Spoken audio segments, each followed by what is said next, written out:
Previously on Springboard Hangout. I was 26 weeks pregnant and I started to bleed again. It was at the hospital that I was told that I've lost all the fluid around the baby, the amniotic fluid. Doctor said, because the baby won't survive without the Too young. amniotic fluid. Everybody kept saying, how is the baby still alive? Or how is the fetus still viable? That's how they put it. Hospital, the doctor said, in no world does this end well for you. And I just looked at my husband and then we both said, but the baby is okay.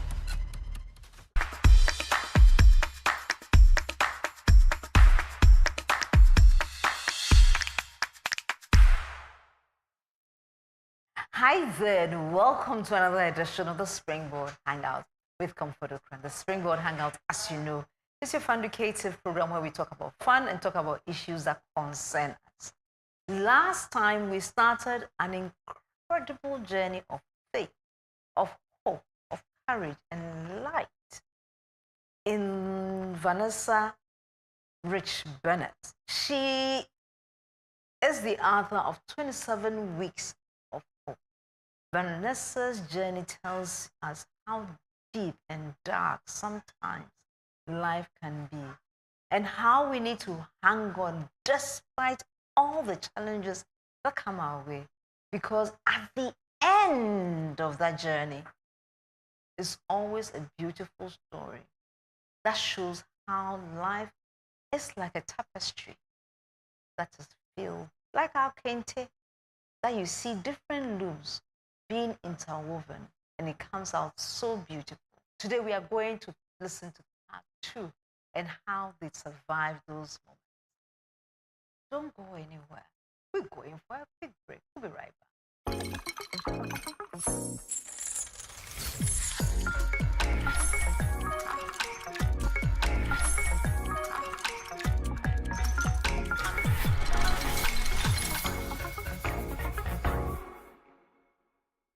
My name is Beatrice Tego from May Fashion.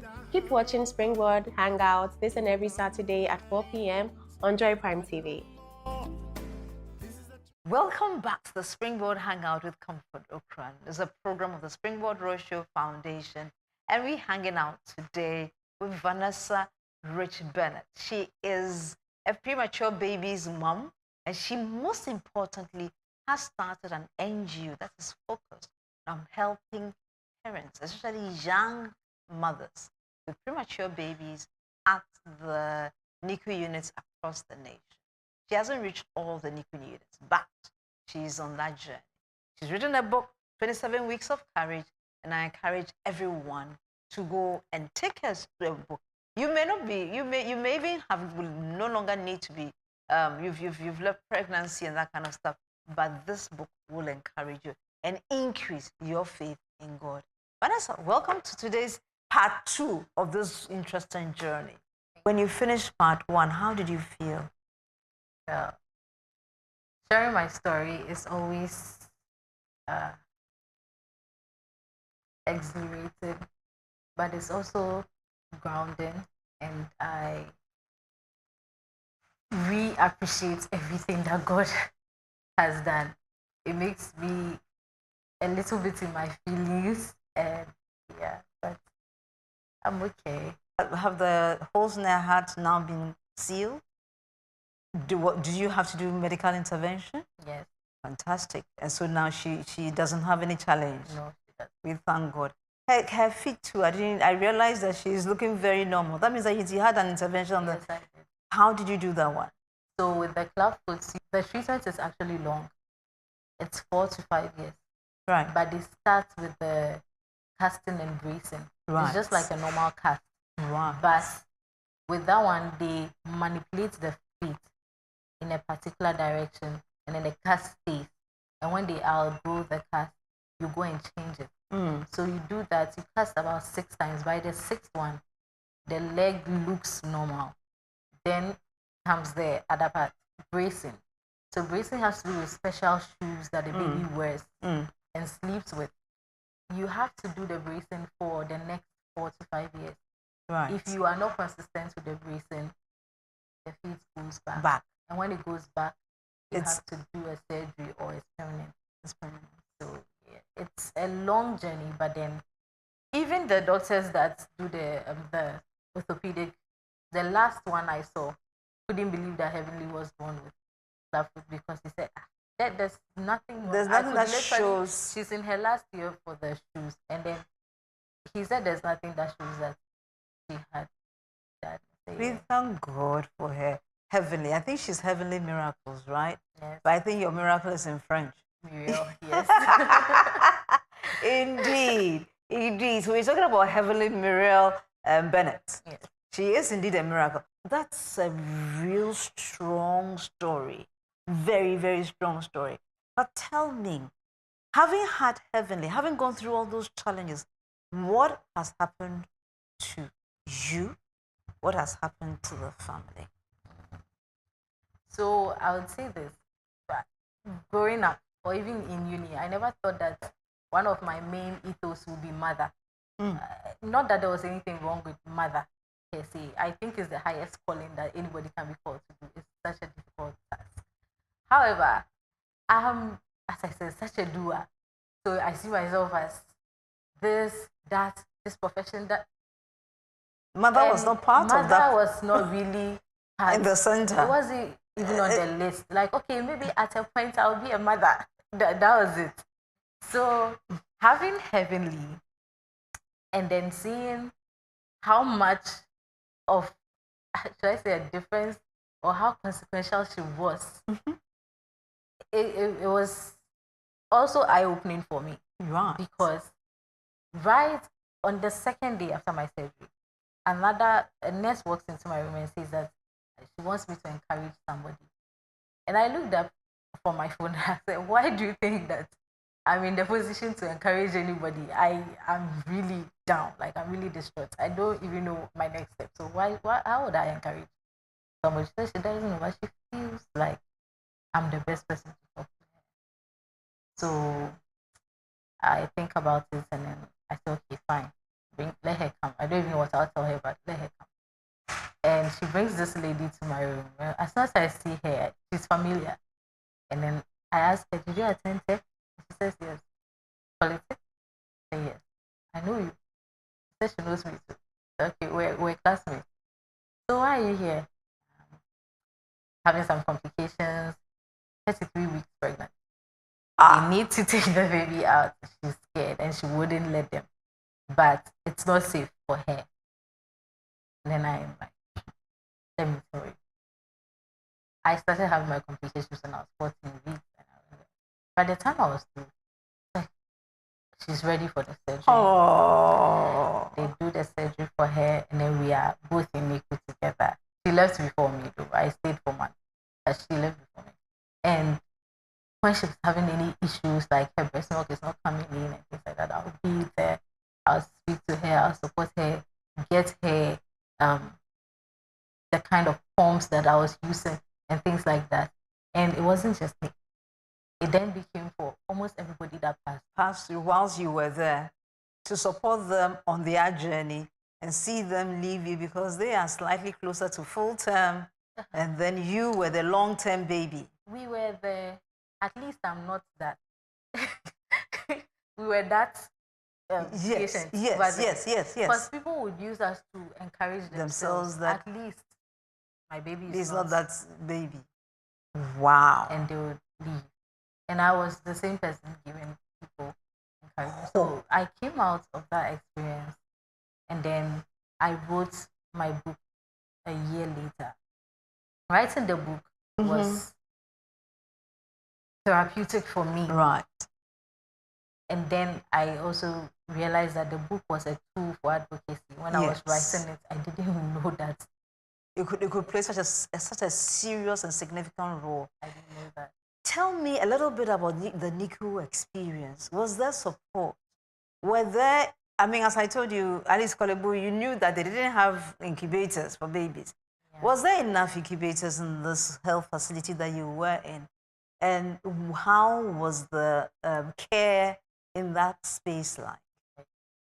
So I was at the Bank Hospital, and the Bank Hospital NICU is quite small. Right. It has About 6.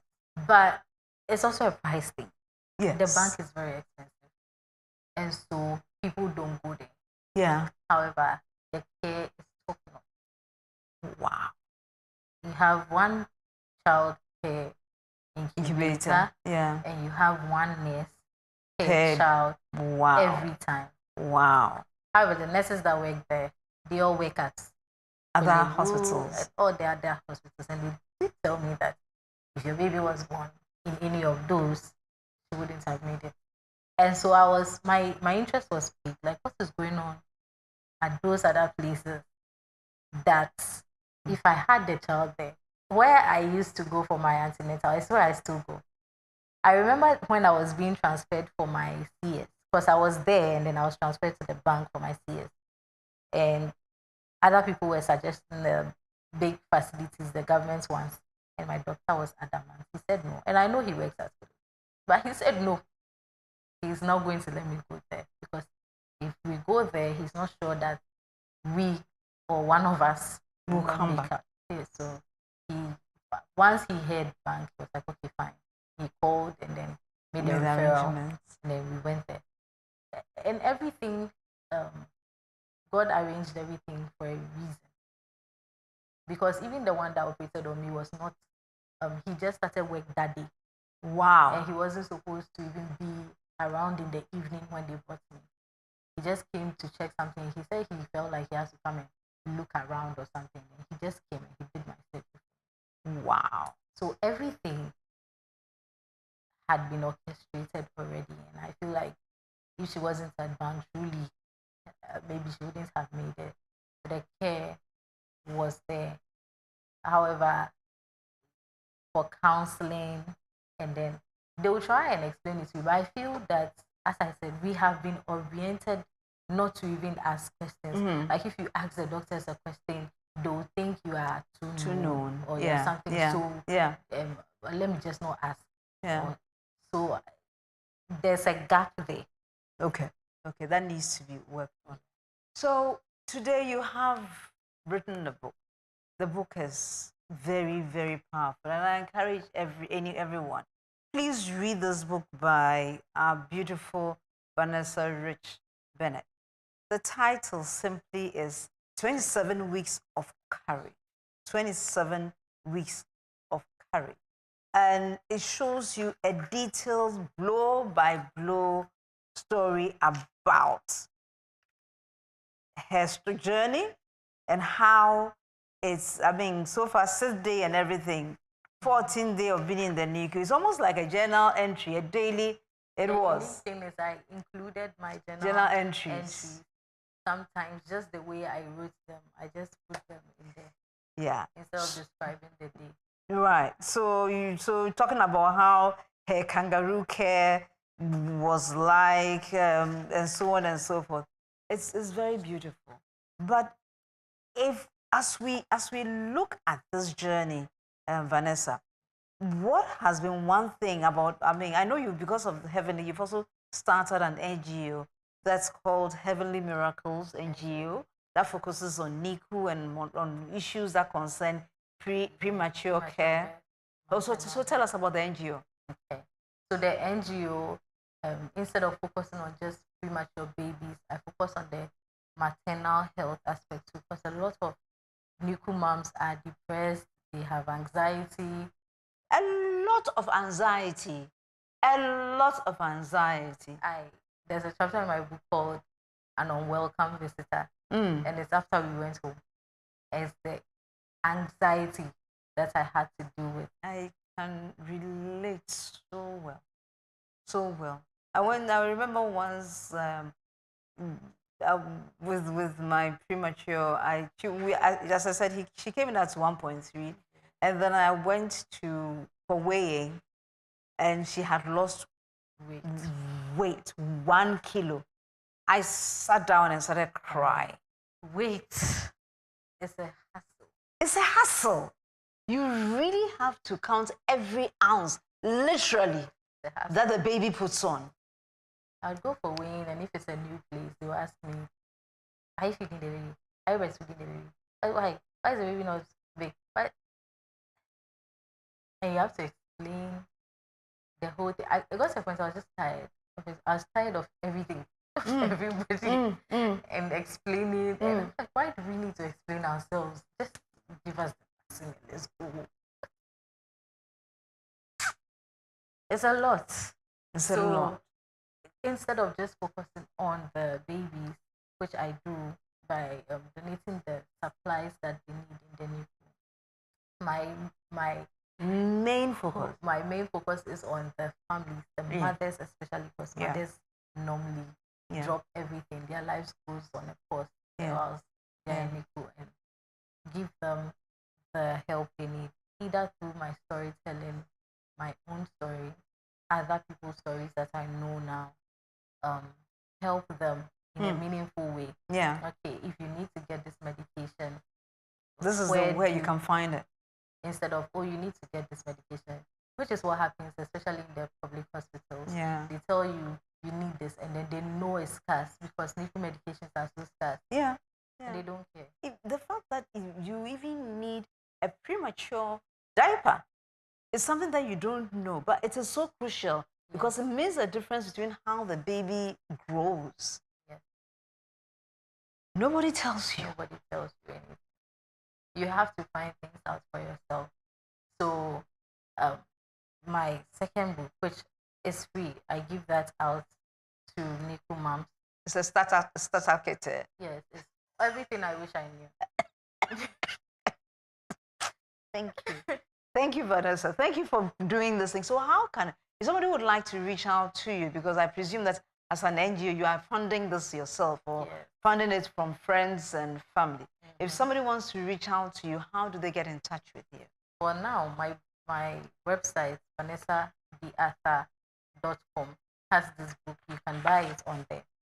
But if you want to reach out to me personally, you can reach out by any of my social media handles, either Facebook, Arthur Vanessa Rich Bennett, TikTok, Instagram. I'm on all those lists. I'm on LinkedIn as well. Right. Yes. So they can reach out to you via social media handles. What about your phone number?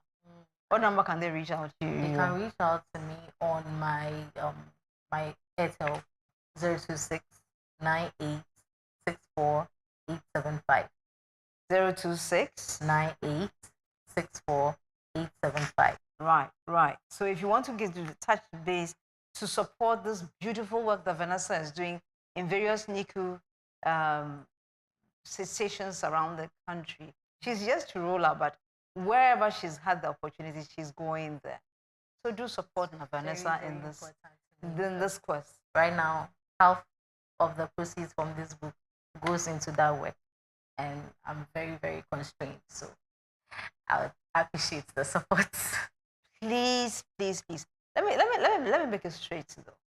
Vanessa just came to share her story. She didn't come here in any way to raise money. But I just feel that what she's doing is very, very necessary. I'm saying so as a mother of a premature baby.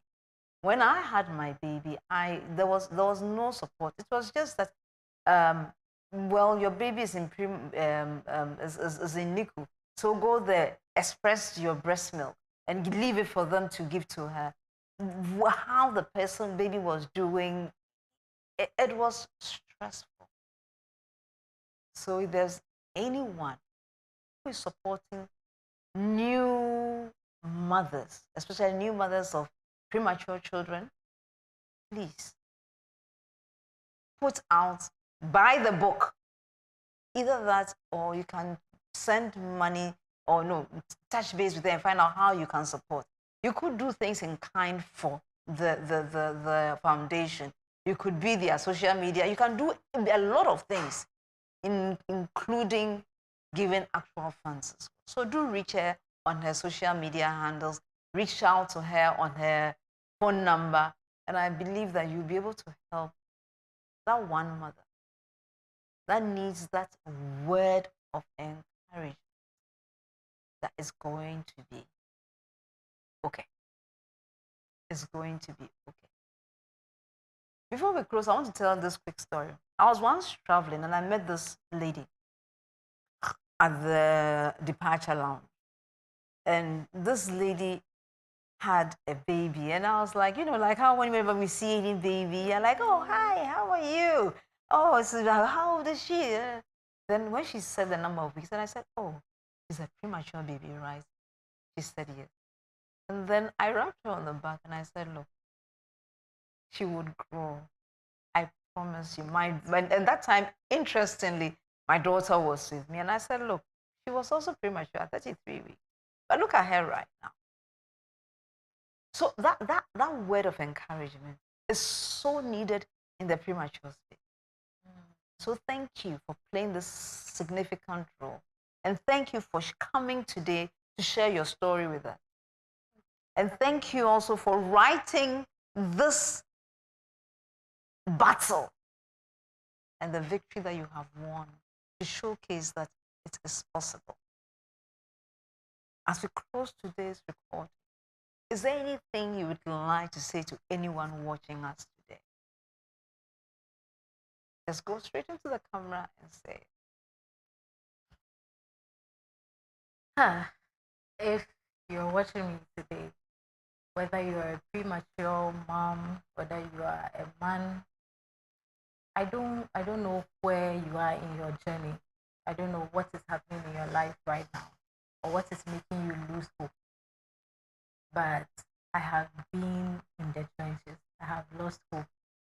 I have been at a place where I was afraid whenever I see my phone ringing and it's from the hospital. I was afraid that they'll say she's gone. But today I have a child who, as she said, cannot sit still. When she smiles at me, I can tear up. And some people will not understand or they'll think I'm being overly emotional. But once I start to speak and I tell you, you don't know, this person is not even supposed to be alive. And God is still doing miracles. So it's okay to be afraid. It's okay to be anxious. It's okay to be sad and scared. It's human. But never lose hope and hold on to your faith in God. Because with those two things, when you say faith can move mountains, you think it's a joke. But faith really moves mountains. And so hold on to your faith and God will come through for you. It really does get better. It does. It does get better. And who best to tell us more about faith, about hope, about survival, and about grace than Vanessa Rich Bennett. She was a premature baby's mom at 27 weeks. That led to her writing 27 weeks of courage. I don't know what you need courage for, but as Vanessa said, hang in there, hold on tight, believe, have faith, and by God's grace, you will sail through, and we will have the privilege of hosting you on the Springboard Hangout with Comfort. Therefore, until we come your way next time with another hope-filled edition of the Springboard Hangout, know that you are blessed. You are loved. You are the most important person in the whole wide world. We love you. Bye.